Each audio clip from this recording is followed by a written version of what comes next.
5차시 내용입니다. 어떻게 운영할까? 학생은 어떻게 모으고 악기 관리는 어떻게 할지, 대여는 어떻게 할지, 그리고 운영에 관련된 팁을 말씀드리겠습니다. 네, 이번 5차시는 홍보의 내용이 조금 포함이 되어 있습니다. 마지막 부분에 포함이 되는데 만약에 홍보하는 부분이 불편하신 분은 강의를 듣지 않으셔도 괜찮습니다. 자, 그럼 내용 시작하겠습니다. 학생을 모으기, 저 같은 경우는 이렇게 씁니다. 수업에 들어가서 직접 홍보했습니다. 동학년 또는 학년군 선생님께 1차시 수업을 이제 요청을 합니다. 선생님, 제가 1시간 정도 제가 전담 시간에 들어가서 수업을 해도 될까요? 그렇게 요청을 하는 거죠. 대부분 선생님들이 당연히 좋아하십니다. 그런데 제가 이걸 한 이유는 민원이 생기지 않게 하기 위함이었습니다. 사실 저희 반, 제가 담임을 하고 있는 반 아이들만으로도 이미 배우고자 하는 아이들이 넘쳐났거든요. 15명 이상이 배운다고 했으니까요. 근데 우리 반만 방과 후 수업으로 내가 돈을 받으면서 가르치면은 잘못하면 이거는 왜 옆반 선생님만 이걸 해주냐? 왜 뭐 일반만 하느냐? 그런 식으로 당연히 민원이 생길 수 있겠죠. 그렇기 때문에 모든 학생들에게 기회를 다 열어주었다. 라는 사전 안내가 있어야 될 것 같습니다. 자, 방과 후 안내장을 내보냈습니다. 학년 설정이 필요합니다. 악기 교육이기 때문에 1, 2, 3학년 같은 경우는 사실 가르칠 수 있긴 한데 가르치기가 어렵죠. 그러니까 학년군을 설정해서 4학년이나 5학년, 6학년에게 적절하게 학교 규모에 따라서 아까 말한 대로 민원이 안 생기게 안내장을 잘 내보내면 되겠습니다. 그러면은 악기 관리는 어떻게 할까? 즉, 내가 방과 후 수업을 진행할 때 악기는 어떻게 확보를 할 것인가에 관한 부분입니다. 학생에게 개인별로 구매해 오라고 할 수도 있겠죠. 리코더 같은 경우에는 자기의 악기가 있어야 가능하다. 바이올린 같은 경우도 악기를 구매해라. 그런 경우가 있습니다. 우리가 과학 실험 같은 거 했을 때 과학 키트를 아이들이 직접 구매를 해야 되는 것처럼요. 근데 학생이 개인이 구매를 해서 수업에 참여하라. 예를 들어서 우쿨렐레를 사와야만이 이 수업을 들을 수 있어 라고 하면은 당연히 수요자가 급감합니다. 그리고 아이들이 관리가 잘 못하기 때문에 선생님한테 그러면 어디서 악기를 사야 돼요? 어떤 악기 사야 돼요? 이런 것들을 굉장히 많이 물어보는데 어디서 사라? 좋은 악기가 있다고 하도 이 악기가 좋다더라 라고 말하는 게 굉장히 조심스럽습니다. 저 악기사 선생님이 뭔가 커넥이 있는 거 아닌가 그런 의심을 할 수도 있기 때문에 저는 학생 개인이 구매하는 것은 당연히 추천하지 않습니다. 그러면은 예산을 확보해서 구매한 후에 학교에 보관하는 형태, 보통 오케스트라가 이렇게 하죠. 왜냐면 오케스트라에 관련된 악기들은 학생들이 구매를 할 수 없을 정도의 비싼 가격이니까요. 근데 만약에 우쿨렐레를 예산으로 구매한 후에 학교에 보관할 수 있다고 하더라도 비품 관리에 대한 교사 책임이 있습니다. 왜냐면은 내가 구매를 직접 하는데 관여를 해가지고 공문까지 작성했다면은 이거를 분실 및 파손하는 것에 대해서 그 후 처리에 또는 문서 처리에 관련된 부담이 계속 따라올 수밖에 없습니다. 그리고 선생님들이 이 악기를 들고 갈 수가 당연히 없기 때문에 학교 비품으로 등록이 되어 있으니까 학교 만기 후에 그 다음에 이어서 가르칠 선생님을 구하는 게 굉장히 쉽지 않다는 거 선생님들도 아시죠? 대부분 선생님들이 학교에서 어떠한 예산으로 비품을 사놨는데 그거를 못 가져가니까 방치돼서 학년 자료실에 박혀있다가 언젠간 버려지고 이게 학교에게 굉장히 민폐가 됩니다. 그리고 학교 간의 관리 전환을 하는 것도 이게 쉽지 않기 때문에 학교에 보관하는 것, 예산을 구매하는 것은 추천하기 어렵죠. 아까 나왔던 내용인데 각종 공모 사업에서 악기 구매를 제한합니다. 학교에서 악기 구매하기 위해서 이 예산을 따가는 것에 대해서 기본적으로 싫어하죠. 학생들을 교육 활동하는데 직접적으로 예산이 사용되는 것을 권장하고 그렇게 요구하고 있기 때문에 악기 자체를 구매하도록 예산을 주는 경우가 사실 거의 없습니다.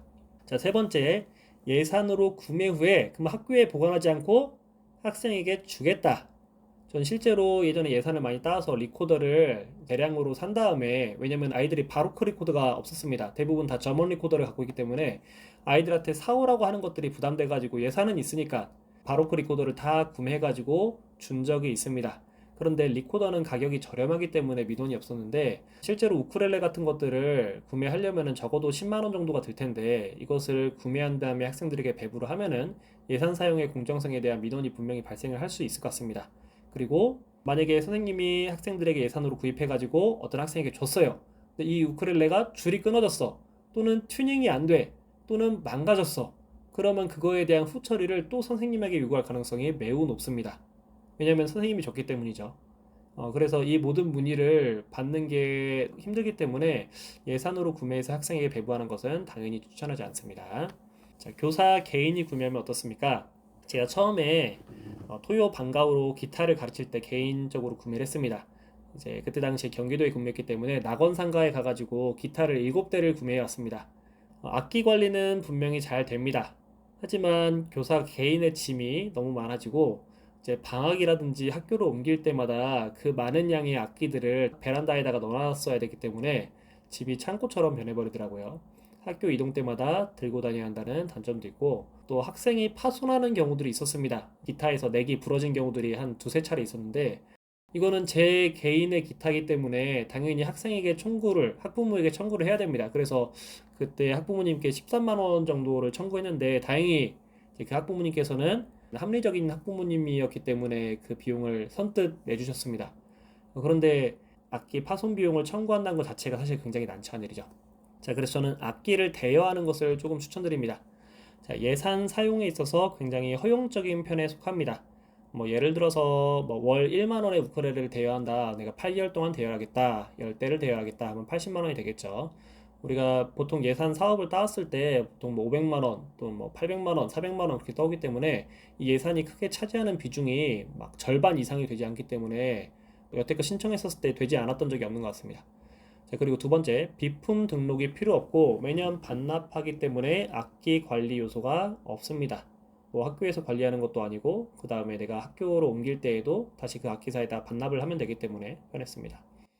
악기 관리 및 파손에 대한 대처가 수월합니다. 물론 이것은 업체마다 당연히 다르겠지만 예산을 수립할 때 정비비 또는 악기 관리비라는 항목을 계획서에 세우면은 예를 들어서 어떤 악기사에서는 우쿨렐레가 파손된 것에 대해서 5만 원을 요청합니다. 그러면은 5만 원을 그 예산에서 사용을 하면 됩니다. 단점이 있다면은 업체 선정 시에는 발품을 좀 팔아야 할 수도 있습니다. 전라남도 같은 경우에는 100만 원 이상의 예산을 일시로 사용할 때 순천시 내에 업체를 이용해야 된다라는 그런 권장사항이 있습니다. 뭐 그러한 지침은 확인을 해봐야 될 것 같은데 보통 우쿨렐레를 대여하는데 막 100만 원, 200만 원이 들지 않고 지금 제가 예시로 써놓은 거는 8개월을 대여한다고 써놨는데 3개월씩 뭐 3번에 나눠서 9개월을 대여하거나 뭐 5개월씩 2번에 나눠서 대여를 하면은 그 예산을 사용하는 모습이 확 줄어들 수 있기 때문에 이것은 크게 문제될 거는 사실 없었습니다. 자, 그래서 악기 대여 부분을 차라리 추천을 드린다라고 말씀드리고 싶습니다. 그럼 악기 대여를 어떻게 할 것인가? 저도 이것 때문에 굉장히 발품을 많이 팔았었고 굉장히 힘들었었습니다. 지역에 악기사가 분명히 있습니다. 악기를 다루는 곳들이 꽤 많이 있는데 오프라인 매장을 뭐 운영하면서 악기 대여까지 하는 업체도 분명히 있을 겁니다. 악기 관리가 분명히 쉬워진다는 장점은 있겠죠. 내가 줄이 교체가 필요하거나 수리가 필요할 때는 그 대여했던 지역 악기사에 가서 요청을 하면은 바로 해주겠지만 직접 가서 제안한다는 것 자체가 사실 조금 부끄러운 일이죠. 뭐 이렇게 해보려고 하는데 악기 대여해 줄 수 있나요? 뭐 행정실에다 연락해가지고 뭐 예산 사용할게요. 뭐 그렇게 하는 게 사실 어렵습니다. 왜냐면은 이 악기사에서 그러한 사업을 시행해 본 적이 없는 악기사면은 안 해주려고 합니다. 순천 같은 경우는 저는 다 퇴짜를 맞았습니다. 근데 인터넷에 보니까 우쿨렐레를 대여하는 업체들이 있습니다. 근데 많지는 않습니다. 근데 우쿨렐레는 제가 운영을 계속 해보니까 1년간의 줄을 교체할 일이 별로 없었습니다. 제가 2022년도에는 방과후로도 아이들에게 가르치기도 했지만 수업 시간에 5학년, 6학년 아이들을 전부 다 우쿨렐레를 가르쳤습니다. 그때 당시에 코로나여가지고 리코더를 전혀 가르치지 않았거든요. 100명 정도 되는 학생들에게 일주일에 두세 차례씩 우쿨렐레를 가르쳤는데 굉장히 우쿨렐레를 많이 사용했죠. 그런데 줄이 끊어진 적이 한 번도 없었습니다. 25대 정도의 우쿨렐레가 있었는데 줄 교체할 일이 없으니까 굳이 지역에 있는 악기사를 통할 필요는 저는 없다고 봤습니다. 그리고 만약에 줄을 교체해야 되는 상황이 있다고 하더라도 유튜브에 검색하면 내용이 많이 있습니다. 그리고 한 번 해보고 두 번 해보면은 이것도 선생님들이라면 충분히 할 수 있는 내용입니다. 대여업체가 많지도 적지도 않습니다. 그래서 본인의 성향과 잘 맞는 업체를 선정하시면 될 것 같습니다. 그리고 세 번째, 보증금이 있는 경우는 저는 이렇게 추천하지 않습니다. 왜냐면은 내가 보증금이라는 개념이 학교 예산에 들어갈 수가 없습니다. 우리가 학교라는 것은 교육청이라는 것은 그 이름만으로도 신뢰를 주기 때문에 뭐 업체에서 보증금을 받겠어요라는 게 사실 전혀 맞지가 않죠. 그런데 이제 우쿨렐레를 대여해주는 업체 중에서 몇몇 업체들은 이제 처음에 보증금을 내고 나중에 악기를 반납하면 다시 보증금을 돌려준다라는 식으로 이제 운영을 하는 업체들도 분명히 있습니다. 근데 내가 예산에서 이 부분을 바꿀 수가 없었습니다. 예산 처리를 할 수가 없었기 때문에 보증금이 없는 업체를 선정하는 것이 좋다고 봅니다. 자, 그리고 여분의 우쿨렐레를 대여하는 것이 필요하다고 생각했습니다. 만약에 5명을 가르친다. 그러면은 6대에서 7대 정도, 10명을 가르친다. 12대에서 13대.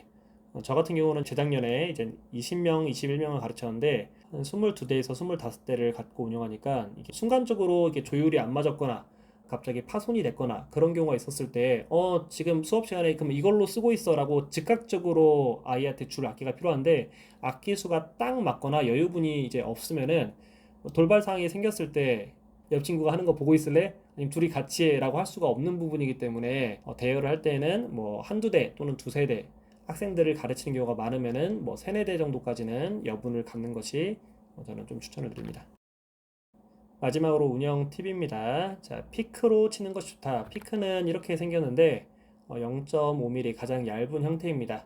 왜냐면은 아이들이 맨손으로 쳤었을 때는 선생님 손이 아파요 하는 경우들이 꽤 있었는데 이제 피크로 치면은 아이들이 굉장히 좋아하죠.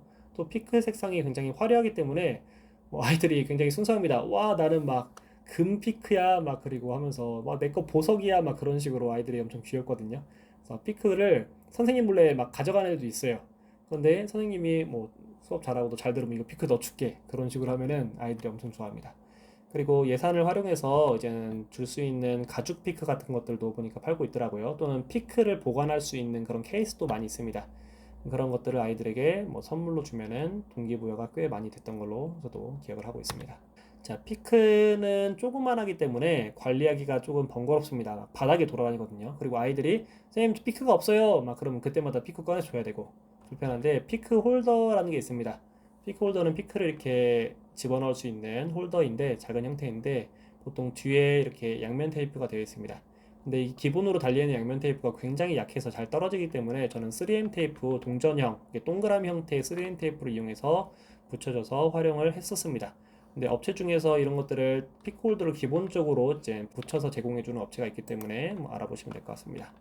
조율이 굉장히 번거롭습니다. 왜냐면은 내가 조율을 한 대 한 대 하려면은 정말 손이 많이 갑니다. 근데 자동 조율기가 있으면은 정말 이거는 농담이 아니고 3분이면 끝나는 것 같습니다. 자동 조율기 인터넷에 검색하면 이러한 형태들이 있습니다. 한 9만 원에서 10만 원 정도 하는데 이제 구매하시면은 굉장히 쉽게 조율을 빠르게 할 수 있습니다. 악기 관련된 수업을 하면은 목이 많이 피로하다고 했죠. 목이 많이 이제 아플 수 있는데 이제 손이 자유로운 마이크들이 있습니다. 근데 평소 수업할 때는 우리가 손으로 들고 있는 형태도 좋긴 한데 손이 자유로운 마이크가 있어야지 아이들한테 악기를 가르치면서 말까지 하기 좋겠죠. 네, 마지막 내용은 좀 홍보 내용이 담겨져 있습니다. 자, 우쿨렐레 관리, 조율, 줄교체, 교육에 관한 모든 부분은 티처빌 연수, 오늘 배워서 오늘 가르치는 우쿨렐레 연수에 자세하게 안내가 되어 있습니다. 교육과정을 세세하게 짜놨습니다. 그리고 제가 이 연수를 찍게 된 모든 근본적인 원인은 사실 교재를 만드는 거에서 출발했습니다. 제가 아이들에게 우쿨렐레나 기타를 가르칠 때 교재들이 굉장히 주먹구구식으로 그냥 그때그때마다 출력을 하거나 아니면 출력되는 형태들이 굉장히 조잡했었거든요. 그런데 이것을 조금 집대성해야겠다라는 식으로 교재를 만들다 보니 이제 강의까지 연주하게 됐고 출판까지 하게 되었습니다. 자, 연수 신청 시에 우쿨렐레 그리고 우쿨렐레 연수를 들을 때 필요한 강의 교재 그리고 지금 여기 써있는 오늘 배워서 오늘 연주하는 우쿨렐레 학생용 교재까지 기본적으로 제공이 되기 때문에 우리가 학교 연수 지원비가 있으니까 선생님들도 많이 신청하시고 배웠으면 좋겠습니다. 자, 마치며 아이들에게 좋은 기회를 주고 싶다라는 마음이 우선입니다. 내가 부업으로 돈을 벌어야겠다 라는 마음이 우선하면 안 됩니다. 분명히 주변에서 안 좋은 시선이 생기고 지속성을 유지할 수가 없을 겁니다. 저 역시 그러한 마음으로 아이들에게 좋은 기회를 주고 싶다라는 마음으로 아이들에게 우쿨렐레나 기타를 가르쳤기 때문에 이 모든 연수 과정들을 계획하고 안내할 수 있었습니다. 계획서라든지 지난 차시에 보여드렸던 것 아니면 계획서에 들어갈 수 있는 뭐 비전, 뭐 목표 아니면은 그런 문구들 그런 것들을 첨부 파일로 안내드리겠습니다. 계획서를 세울 때 참고하시기 바랍니다. 연수를 들으신 모든 선생님들의 성공적인 겸직을 응원합니다. 네, 이것으로 모든 연수를 마치겠습니다.